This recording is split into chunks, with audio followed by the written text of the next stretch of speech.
Ichiro Suzuki and CC Sabathia and Billy Wagner made it into the Hall of Fame. Ichiro got 99.7% of the vote, one of the largest shares of the vote ever. CC Sabathia got 86.8%. Billy Wagner got 82.5%. What's disgraceful is that Carlos Beltran and Andruw Jones were left out. Now, A-Rod, Alex Rodriguez, Manny Ramirez, and Andy Pettit were all left out too.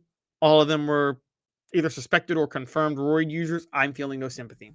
But Carlos Beltran and Carlos Beltran and Andruw Jones both belong in the Hall of Fame over Ichiro Suzuki and Billy Wagner. First of all, let's throw Billy Wagner out the window.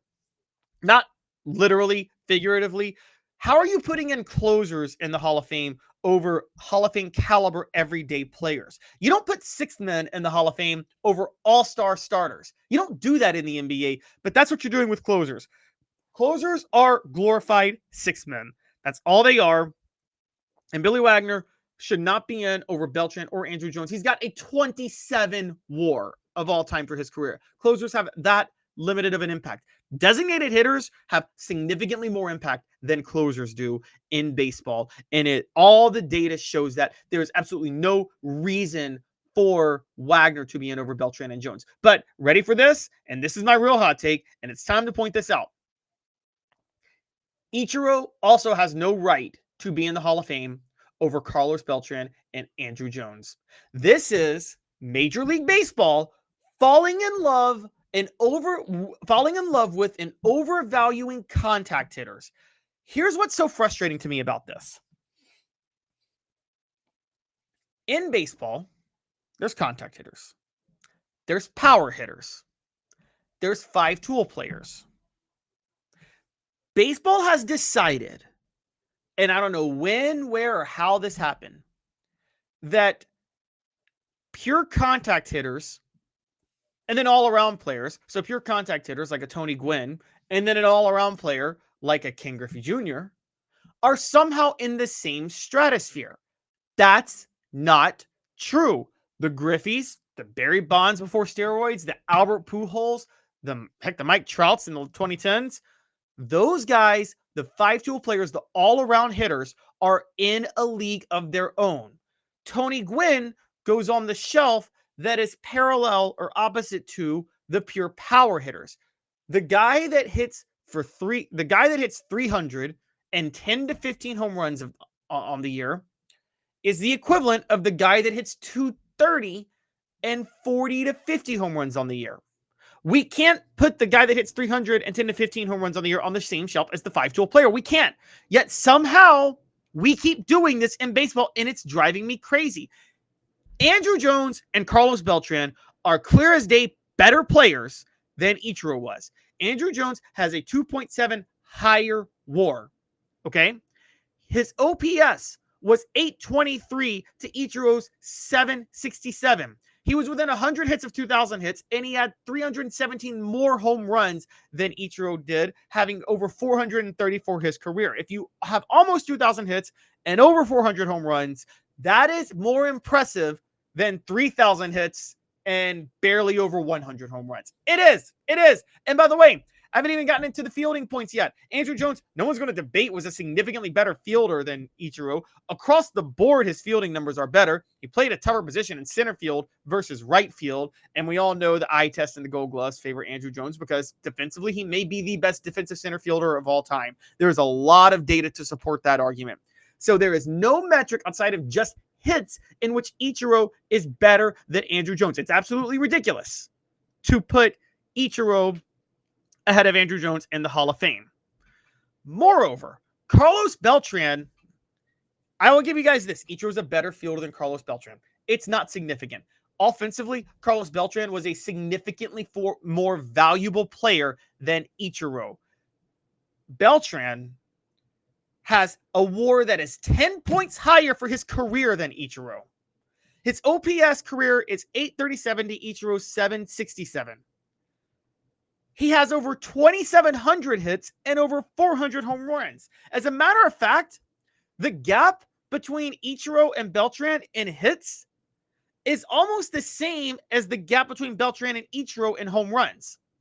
Beltran is 364 hits behind Ichiro for his career, but he's 318 home runs ahead of Ichiro for his career. When your gap is almost the same as hits or home runs, and we all know home runs are 4 times as valuable as hits, that's insane. That's ridiculous. And it's absolutely a disgrace to think anything otherwise. Now, again, caveat with Ichiro. Ichiro, as we know, did not come into the league until he was 28. So a lot of this is taking into account the fact that he missed a significant portion of his prime by playing in Japan. I'll take that all into account. Fair. I don't think the Hall of Fame vote should take that into account, though. The Hall of Fame should be about what you did when you played in the league.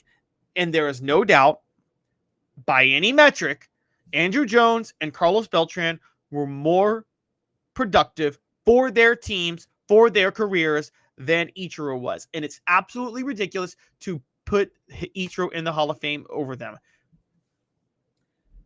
The value of contact hitters by the MLB and closers is becoming disgraceful. The highest vote share in the 3 players with the highest vote share in the Major League Baseball Hall of Fame are Mariano Rivera, Derek Jeter, and Ichiro Suzuki. A closer and 2 contact hitters. That's a disgrace. Putting a closer and giving him the highest vote share for the MLB Hall of Fame, as has happened with Rivera, is like giving a 6th man the highest vote share for the NBA Hall of Fame. Closers are glorified 6 men. Not saying you can't put them in the Hall of Fame, but you cannot say they're the most deserving Hall of Fame members, which is what the Hall of Fame committee did with the Major League Baseball, which is what the writers did with Major League Baseball by making Rivera a unanimous Hall of Famer. Jeter and Suzuki, as 2 very good contact hitters who deserve to be in the Hall of Fame, though, being 2nd and 3rd on that list is also a complete disgrace to the game because they are glorified role players. A contact hitter is the equivalent of a role player in the NBA, not the primary scorer, never the primary scorer. We have to stop treating contact hitters on the same shelf as 5-tool players. 5-tool players like Ken Griffey Jr., Barry Bonds pre-steroids, Mike Trout, and Albert Pujols, the all-around hitters, should get a shelf to themselves. The contact hitters like Jeter and Suzuki go on the same shelf as the power-only hitters like Adam Dunn. Is anybody calling for Adam Dunn to be in the Hall of Fame? No. Is anybody calling? How are Ichiro and Derek Jeter in the Hall of Fame over Carlos Beltran and Andruw Jones? We should not be treating the 300 batting average the same as someone who has a 300 batting average and 40 home runs. We should be treating this 300 batting average the same as the 240 batting average with 40 home runs. That's where we should draw the line. A crazy stat for you real quick is that Albert Pujols and Ichiro came into the league the exact same year, 2001. From 2001 to 2010, Albert Pujols and Ichiro had the exact same batting average, 331. Albert Pujols was a power hitter, though, who finished his career with over 700 home runs. Ichiro had only over 100. So the power hitter of Albert Pujols was as good at hitting for contact as Ichiro was in both of their prime, yet Ichiro somehow gets the highest vote share or tied for the highest vote share for an everyday player for the Hall of Fame just because of his contact rule hitting. Baseball is way too in love with contact hitters. Ichiro, Derek Jeter, and yes, Tony Gwynn go on the same shelf as Adam Dunn. Ichiro, Tony Gwynn, and Derek Jeter belong on the same shelf as Adam Dunn on the offensive side. Adam Dunn was a huge liability in the field that hurt his WAR. I get that. I'm saying specifically on the offensive side, Ichiro, Tony Gwynn, and Derek Jeter are the offensive parallels of Adam Dunn. One hits just for contact, one hits just for power. Neither belong on the shelf with the Ken Griffey Jr.'s, the Albert Pujols, the Barry Bonds pre-steroids, and the Mike Trouts. That's not the same. Stop treating contact hitters as if they're the same as the 5-tool players and the best players out there. It's a disgrace to baseball that continues to happen.